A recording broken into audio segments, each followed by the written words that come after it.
penyebab anak mbak itu kok tantrum, suka nangis, kejer-kejer, bahkan katanya sampai guling-guling di lantai mall ketika minta mainan gak dikasih, itu sebabnya sebenarnya dari didikan orang tua mbak. Mohon maaf, hal itu harus disadari, review ulang, maksudnya ada masih bisa diperbaikin kok ya.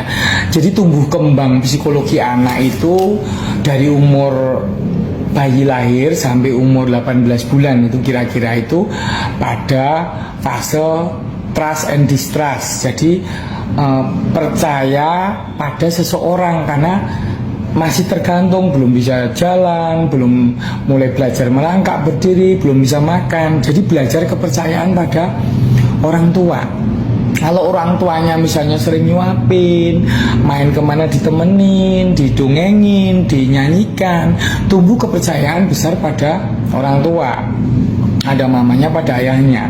Tetapi ketika sering ditinggal main HP atau nonton drakor, anaknya main sendiri, bahkan kadang-kadang nangis nggak kedengeran karena mamanya sibuk nonton drakor misalnya.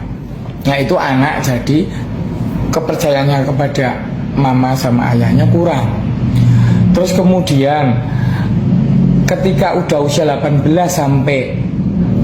bulan sampai 3 tahun itu pada masa otonomi. Anak itu udah belajar untuk mandiri, bisa makan sendiri, bisa megang makanan sendiri, bisa nyendoin sendiri, kemudian bisa ke WC sendiri misalnya, karena udah belajar jalan. Jadi udah mengeksplorasi, udah wilayahnya kemana-mana begitu. Tapi juga ada rasa malu, misalnya dari kecil udah sering dibentak, itu timbul rasa malu. Apakah pede nggak pedenya ditentukan di masa ini.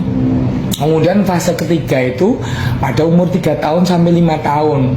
Itu anak-anak sudah mulai inisiatif. Misalnya melihat ada yang ngetok pintu, mulai berusaha bukain pintu, seperti itu. Nah, kadang-kadang ada rasa bersalah, karena pada saat itu anak takut bahwa inisiatifnya itu salah. Jadi ketika pola pengasuhan anak itu pada usia segitu itu tidak tepat, itu menimbulkan anak jadi tantrum, mudah marah, keras kepala.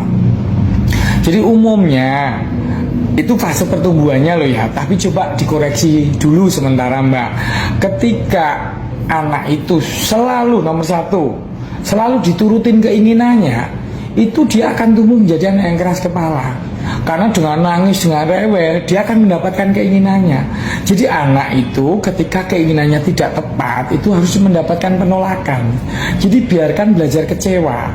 Itu penting buat anak, biar tahu mana yang benar dan mana yang nggak benar. Ya, terus kemudian kedua, kalau anak sering dibentak, misalnya anak sering dibentak itu misalnya dikit-dikit dibentak, anak jadi nggak pede. Ketika nggak pede itu dia menumbuhkan dunianya sendiri, bahwa dengan cara berpikirnya sendiri, akibatnya juga tumbuh keras kepala. Atau otoriter, orang tua otoriter, ini penyebab ketiga.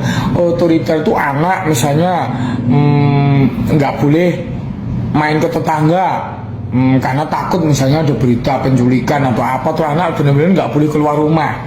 Sedangkan dia butuh berteman, butuh sosialisasi, karena dia tahu ketika berteman itu fase psikologisnya itu akan ketemu bahwa bagaimana teman-temannya membandingkan dengan teman-temannya menurut sudut pandangnya sendiri.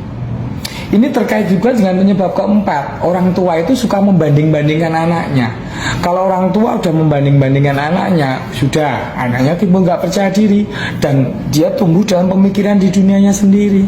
Makanya jangan sering dibanding-bandingkan dengan anak orang lain, apalagi yang lebih baik kayak gitu, ya. Dan jangan terlalu sering dipuji. Ya, jangan terlalu sering dipuji, karena dengan dipuji bahkan selalu dipanggil raja terus, itu dalam konsepnya dia akan menjadi tumbuh keras kepala, karena dia akan mendapatkan apa yang diinginkannya pada orang tuanya. Dan daya tawarnya dengan menangis, berguling-guling kayak gitu. Coba itu pelan-pelan pola pengasuhan yang tidak tepat di kala dahulu itu diperbaikin.